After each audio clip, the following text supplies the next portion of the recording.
Boa noite. Movimento corpo.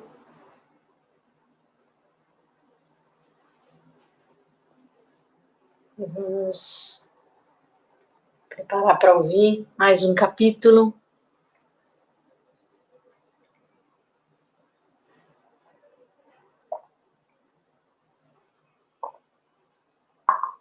do Velho Caminho.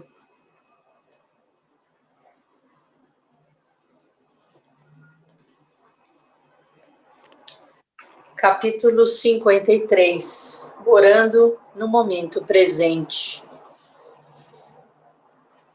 Na primavera do ano seguinte, Buda proferiu o Sutra Satipatthana, o Sutra sobre os 4 estabelecimentos da mente atenta. Para assim uma assembleia de mais de 300 bhikkhus em Kamasadharma, que era a capital de Kuru. Este era um sutra fundamental para a prática de meditação.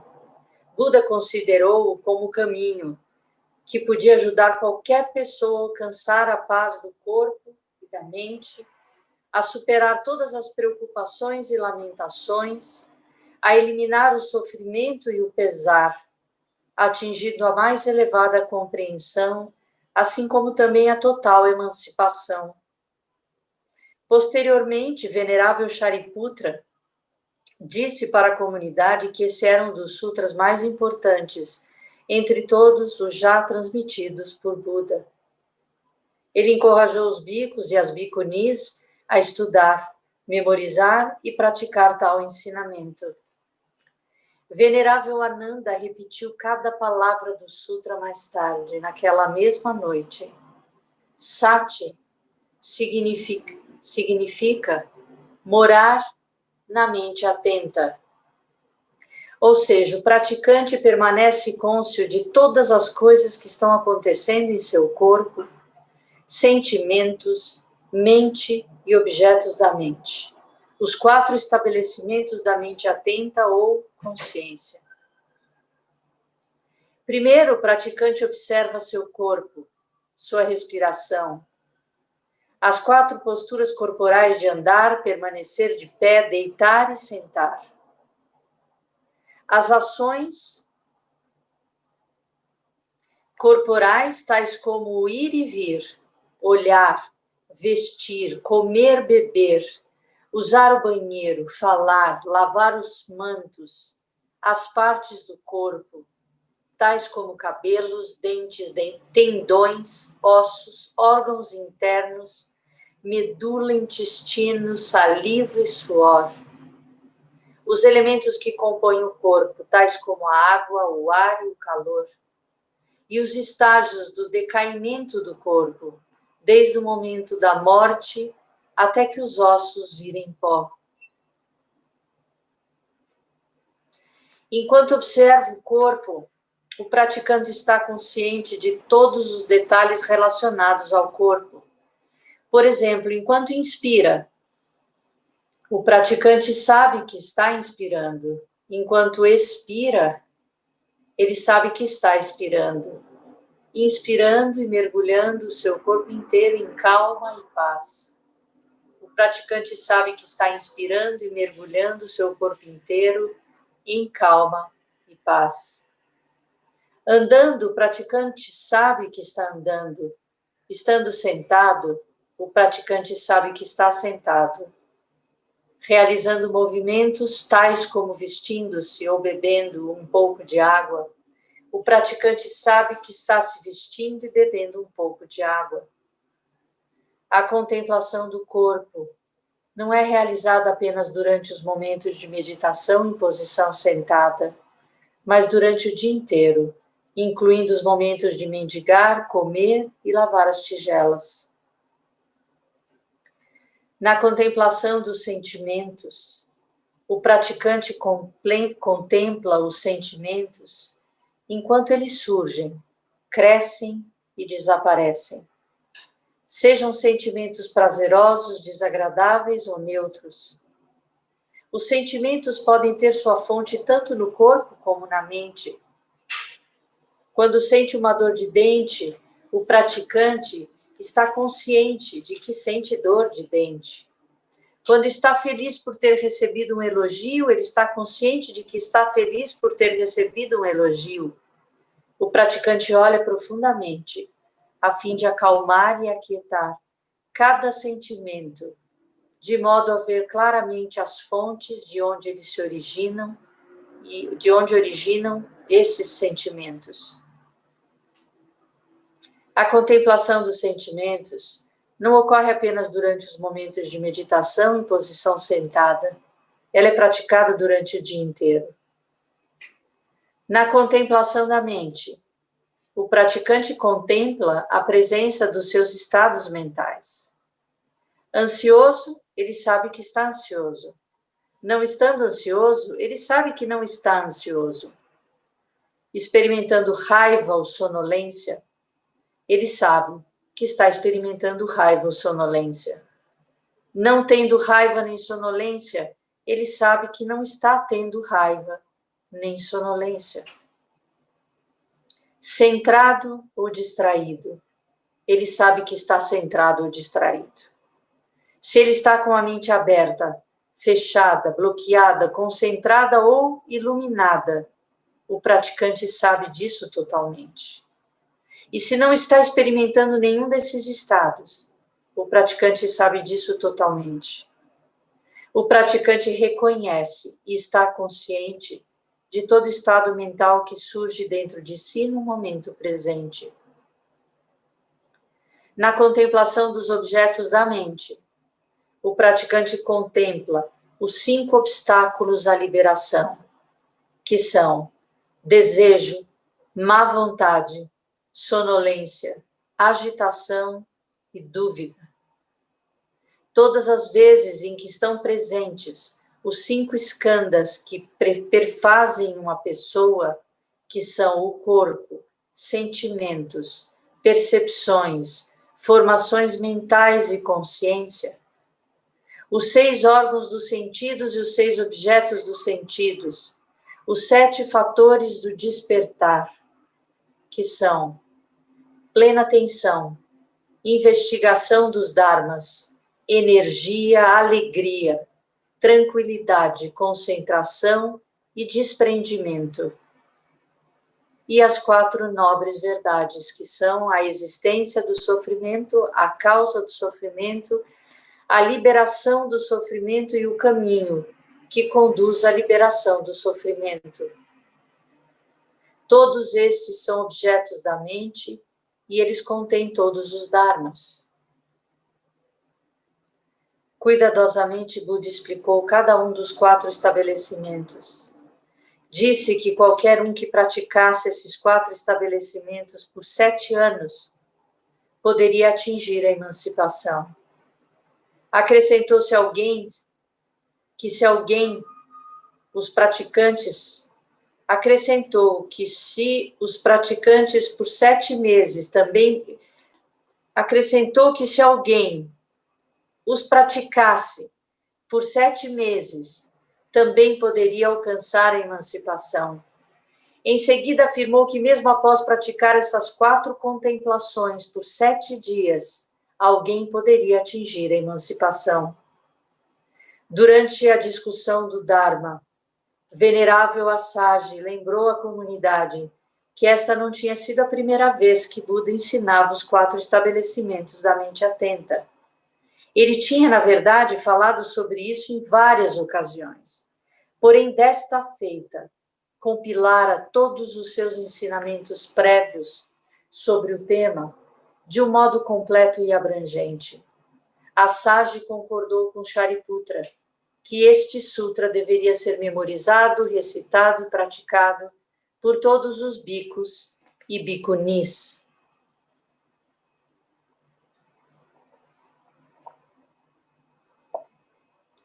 Quando Buda retornou para Jetavana, pelo final da primavera daquele ano, encontrou e transformou um notório assassino chamado Angulimala. Certa manhã, quando entrava em Sravasti, ele parecia Ela parecia uma cidade fantasma. Todas as portas estavam trancadas com ferrolhos. Não havia ninguém nas ruas. Buda parou de frente a um lar onde normalmente recebia oferendas de comida. A porta se abriu, na porta se abriu uma fresta. E vendo que era Buda, o morador apressadamente puxou-o para dentro. Uma vez no recinto, o morador trancou a porta e convidou o mestre a sentar-se. Ele sugeriu que Buda ficasse para fazer sua refeição dentro da casa. Ele disse: Senhor, é muito perigoso ficar lá fora hoje. O assassino Angulimala tem sido visto nessa região. Dizem que matou muitas pessoas em outras cidades. Toda vez que mata alguém, ele corta um dos dedos do defunto e o junta ao colar que usa em torno do pescoço. Dizem que uma vez que tem assassinado uma centena de pessoas e possui um talismã de 100 dedos pendurados em torno do seu pescoço, ele adquirirá ainda mais terríveis e diabólicos poderes. É estranho. Ele nunca rouba nada das pessoas que mata. O rei Prasenajit organizou uma brigada de soldados e policiais para ir ao seu encalço. Por que o rei recrutou a ajuda de uma brigada inteira de soldados e policiais para apanhar um único homem? Respeitável Gautama, Angulimala é extremamente perigoso. Ele é dotado de fenomenais estilos de luta. Uma vez venceu 40 homens que o cercaram na estrada, matou a maioria deles.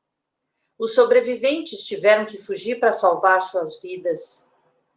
Disseram que Angulimala estava escondido na floresta Jalini. Ninguém mais ousava passar por lá. Pouco tempo atrás, 20 policiais armados entraram na floresta para tentar capturá-lo. Apenas 2 retornaram vivos. Agora que Angulimala foi localizado na cidade, ninguém se atreve a sair para trabalhar ou buscar víveres. Buda agradeceu ao homem por contar-lhe sobre Angulimala e então levantou-se para partir. O cidadão implorou a ele que permanecesse a salvo dentro da casa, mas Buda recusou.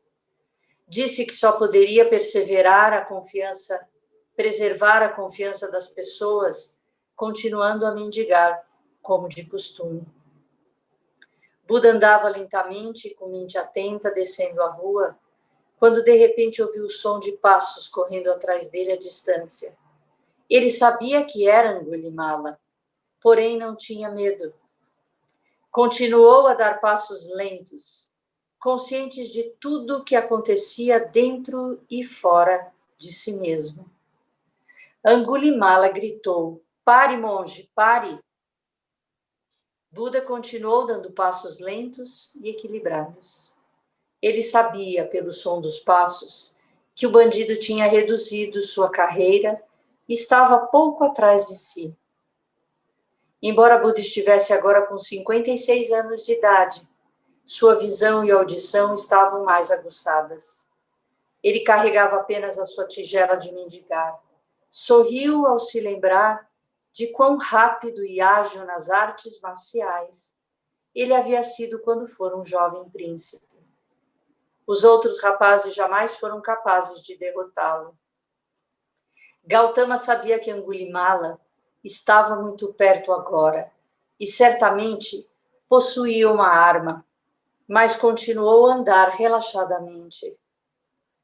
Quando o homem alcançou Buda, passou a andar ao lado dele, dizendo: "Mandei você parar, monge, por que não parou?" Buda continuou a andar serenamente e disse: "Angulimala, eu já parei muito tempo atrás. Você é quem ainda não parou." Angulimala ficou perplexo com aquela surpreendente resposta. Ele bloqueou a passagem do mestre, forçando-o a parar. Buda olhou nos olhos de Angulimala. Novamente este ficou aturdido. Os olhos de Buda brilhavam como 2 brilhantes estrelas.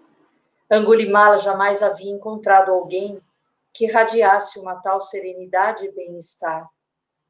Todo mundo sempre fugia dele aterrorizado. Por que este monge não demonstrava qualquer sinal de medo? Buda olhava para ele como se olhasse para um amigo ou irmão. Dissera seu nome, logo, obviamente, sabia exatamente quem era Angulimala. Certamente sabia a respeito das suas atitudes traiçoeiras. Como podia ficar tão calmo e relaxado, estando face a face com um terrível assassino? Repentinamente, Angulimala sentiu que não conseguiria mais sustentar o olhar carinhoso e gentil de Buda e falou: Monge, você disse que já parou muito tempo atrás, mas ainda estava andando. Disse que era eu quem não tinha parado. O que quis dizer com isso? Buda respondeu: Angulimala, parei de cometer atos que causam sofrimento aos outros seres vivos há muito tempo. Aprendi a proteger a vida de todos os seres, não apenas de seres humanos. Angulimala, todos os seres querem viver, todos temem a morte. Devemos nutrir um coração compassivo, amoroso e proteger a vida de todos os seres. Os seres humanos não amam uns aos outros. Por que eu amaria outras pessoas? Humanos são cruéis e decepcionantes. Não vou descansar enquanto não tiver matado todos eles. Buda falou gentilmente. Angulimala, sei que você sofreu profundamente nas mãos de outros seres humanos. Às vezes as pessoas podem ser muito cruéis, porém tal crueldade é o resultado da ignorância, ódio, desejo e inveja.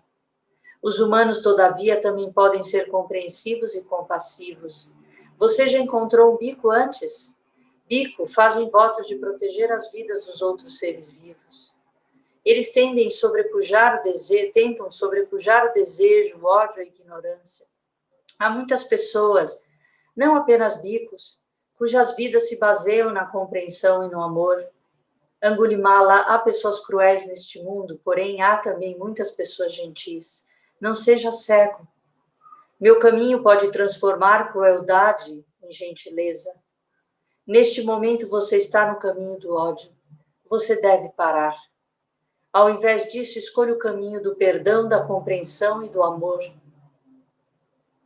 Angulimala foi tocado pelas palavras do monge. Sua mente foi jogada em confusão. De repente, ele sentiu como se tivesse sido dilacerado e um punhal de sal houvesse sido colocado sobre sua ferida recém-aberta. Ele podia ver que Buda falava a partir do coração. Não havia ódio em Buda, nem aversão. O monge olhava para Angulimala como se o considerasse uma pessoa inteiramente digna de respeito. Seria este monge o próprio Gautama, que ele tinha ouvido as pessoas elogiarem, aquele a quem chamavam Buda? Angulimala perguntou: você é o monge Gautama? Buda meneou a cabeça afirmativamente. Angulimala disse: é uma grande pena não ter encontrado você antes. Já fui longe demais no meu caminho de destruição. Não é possível mais voltar atrás. Buda disse: não, Angulimala, nunca é tarde demais para agir corretamente. Qual boa ação eu poderia fazer? Parar de seguir pela trilha do ódio e da violência. Esta seria a maior de todas as ações. Angulimala, embora o mar do sofrimento seja imenso, olhe para trás e você enxergará a praia. Gautama, ainda que quisesse, eu não poderia mais voltar atrás agora. Ninguém me deixaria viver em paz depois de tudo que já fiz.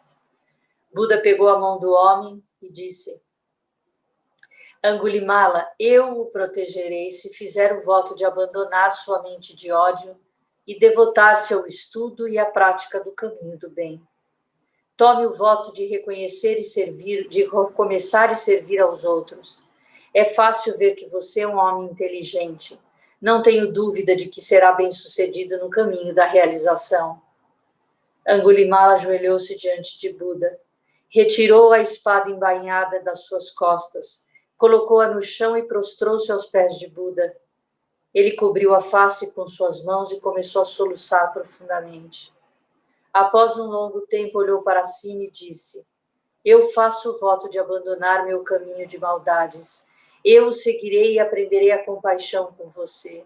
Suplico que me aceite como seu discípulo. Naquele momento, o venerável Shariputra, Ananda, Upali, Kimbila e vários outros bhikkhus chegaram e viram a cena. Eles circundaram Buda e Angulimala. Vendo que o mestre estava seguro e que Angulimala se preparava para tomar os 3 refúgios, seus corações se rejubilaram. Buda pediu a Ananda para dar a ele 2 mantos extras. Então disse a Shariputra para pedir emprestado na próxima casa uma navalha para o Pali raspar a cabeça do arrependido. Angulimala foi ordenado exatamente ali mesmo, naquela oportunidade. Ele se ajoelhou, recitou os 3 refúgios e recebeu os preceitos de Upali. Depois disso, eles retornaram para Jetavana juntos. Nos 10 dias que se sucederam, Upali e Shariputra ensinaram Angulimala sobre as práticas dos preceitos, a prática de meditação e o modo de mendigar. Angulimala fez mais esforço do que qualquer outro bhikkhu antes dele. O próprio Buda ficou impressionado com suas transformações quando visitou 2 semanas após a ordenação. O novo discípulo irradiava serenidade e estabilidade e tinha tão rara amabilidade que os outros bhikkhus o chamavam de Ahimsaka, que significa o não violento. Este era, na verdade, o nome de nascimento dele. Svasti achou este o mais adequado nome para o novato, pois além do próprio Buda não havia nenhum outro bhikkhu cujo olhar fosse tão cheio de bondade. Certa manhã, Gautama entrou em Sravasti para mendigar acompanhado de 50 outros bhikkhus, incluindo Ahimsaka. Assim que eles chegaram aos portões da cidade, encontraram o rei Prasenashit montado em um corcel, liderando um batalhão de soldados. Ele e seus generais estavam vestidos com todos os paramentos de luta. Quando o rei avistou Buda, desmontou e se inclinou. Buda perguntou: Majestade, algo ocorreu? Algum outro reino invadiu as suas fronteiras? Não, mestre, ninguém invadiu Kosala. Reuni estes soldados para capturar o assassino Angulimala. Ele é extremamente perigoso, ninguém jamais foi capaz de levá-lo à justiça. Foi visto pela cidade há apenas 2 semanas. As pessoas ainda estão com muito medo. Gautama interrogou: tem certeza de que Angulimala é assim tão perigoso? Senhor, Angulimala é um perigo para qualquer homem, mulher ou criança. Não descansarei enquanto não tiver encontrado e matado. Respondeu assim o soberano. Buda inquiriu: se Angulimala tivesse se arrependido do seu caminho e fizesse voto de jamais matar novamente, se ele tomasse os votos de um bhikkhu e passasse a respeitar todos os seres vivos, você ainda necessitaria capturá-lo e matá-lo? Senhor, se Angulimala se tornasse seu discípulo e seguisse os preceitos, abstendo-se de matar, se vivesse a vida pura e inofensiva de um bhikkhu, minha felicidade não teria limites. Não apenas pouparia sua vida e garantiria sua liberdade, como ofereceria mantos, comida e medicamentos para ele. Entretanto, considero tal hipótese praticamente impossível de ocorrer. Buda apontou para Ahimsaka, postando-se atrás dele, e disse: Majestade, este monge não é ninguém mais além de Angulimala. Ele tomou os preceitos de um bhikkhu e tornou-se um novo homem nessas últimas 2 semanas. O rei Prasenajit quase saltou para trás. Ficou horrorizado quando percebeu que havia ficado tão perto do notório assassino. Buda disse: não há necessidade de ter medo dele, majestade. O bhikkhu Angulimala é mais gentil do que um punhado de terra. Nós o chamamos de Ahimsaka agora. O rei fitou longa e intensamente Ahimsaka. E então inclinou-se para ele e perguntou: respeitável monge, em qual família você nasceu? Qual era o nome de seu pai? Majestade, o nome de meu pai era Gaga, minha mãe era Mantami. Bhikkhu Gaga Mantaniputra. Permita-me oferecer mantos, alimentos e medicamentos para você. Obrigado, Majestade, mas já tenho 3 mantos atualmente.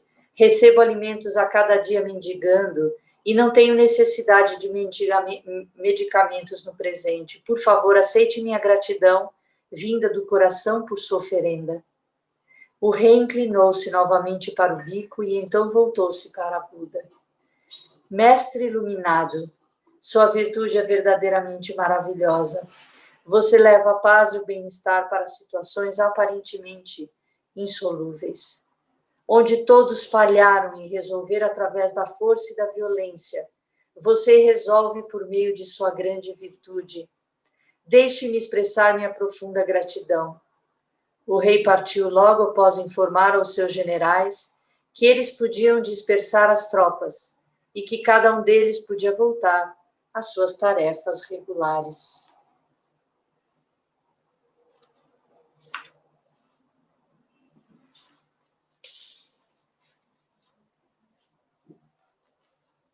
Alguém quer falar alguma coisa? Longo, né?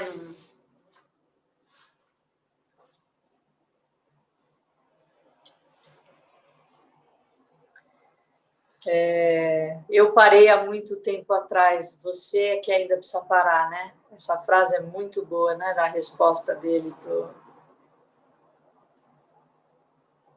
né? Parar de quê? Parar do quê?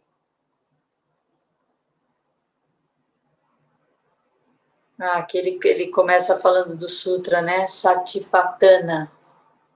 Sutra sobre os 4 estabelecimentos da mente atenta, que também é bem importante a forma como ele destrincha, né, as contemplações, né, que ele fala do primeiro contemplar o corpo, né, os sentimentos, a mente, os objetos da mente.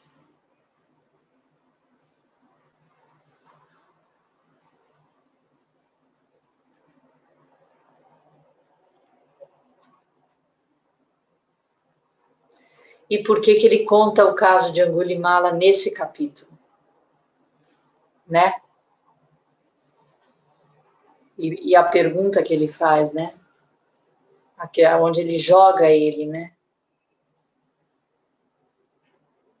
Que ele tem que parar de cometer atos errôneos, né? Parar de causar sofrimento.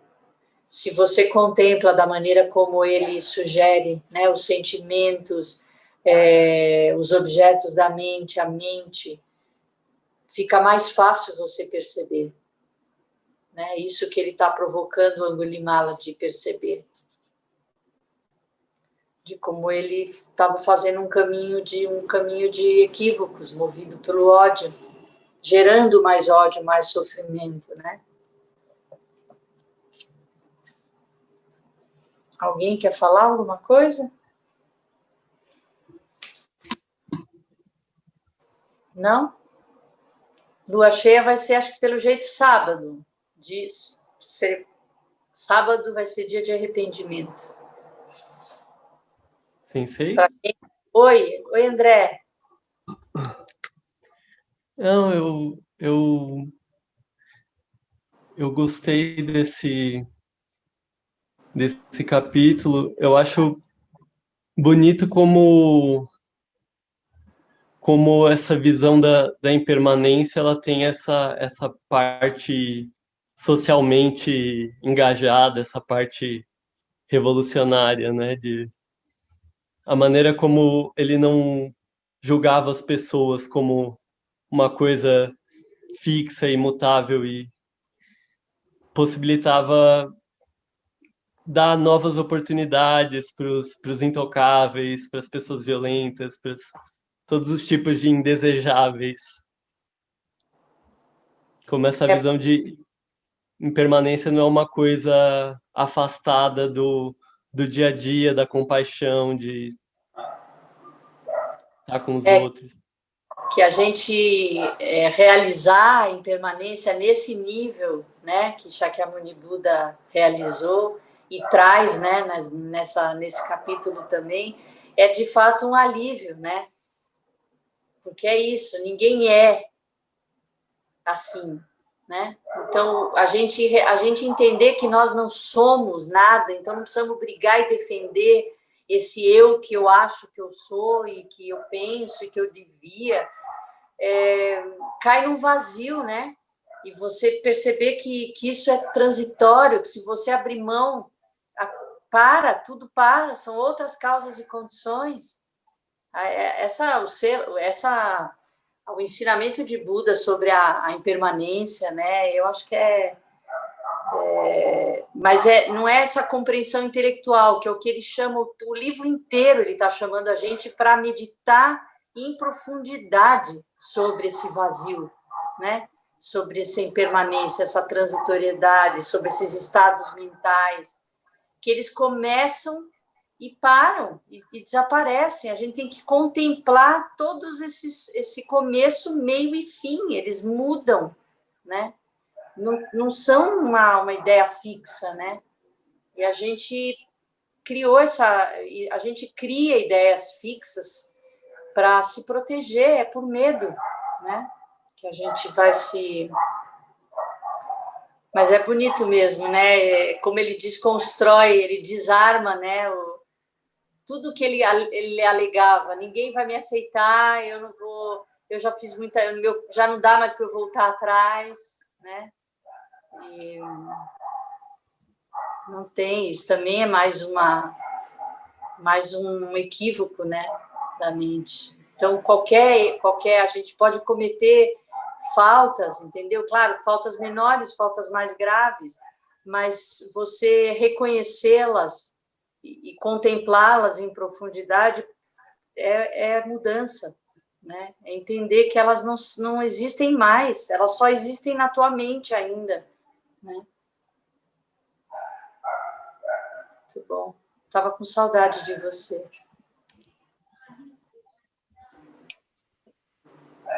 Sensei. Fala que eu sou Shuden. Amanhã a gente pode matar a saudade mais do Andrezinho, né? Por quê? Amanhã é na quinta. André, vai ser você amanhã? Quer dizer... Sim, sim. Não vai ser o André. Amanhã, na conexão do meio-dia, nós vamos receber a visita do Kouejo, um dos ancestrais do Dharma, super importante, que recebeu foi um dos 4 mestres de Dogen Sama, né? Kouejo, Tetsugikai e Keizan Jokin. E Dogen Sama e Keizan Jokin são os considerados fundadores da nossa ordem, mas eles não se conheceram. Keizan Sama nasceu 15 anos depois que Dogen Sama morreu. Quem fez a ponte, quem continuou a linha de consanguinidade, quem preservou e resgatou os ensinamentos e fez com que eles se reconhecessem foi Kouejo e Tetsugikai. E amanhã o André vai ser Kouejo para a gente. Vai falar um pouquinho dele. Muito bom. E eu preciso cobrar a Carla, porque a Carla ia falar de Tetsugikai. Vou ver se ela também se anima de apresentar a conexão do meio-dia também. Legal. Ai, que bom. Muito bom. Então, vamos matar a saudade do André amanhã. Tá bom? Alguém mais? Não? Então, vamos encerrar? Então, vamos lá. As mãos engaixou, palma com palma. Que os méritos de nossa prática se estendam a todos os seres e que possamos nos tornar o caminho iluminado.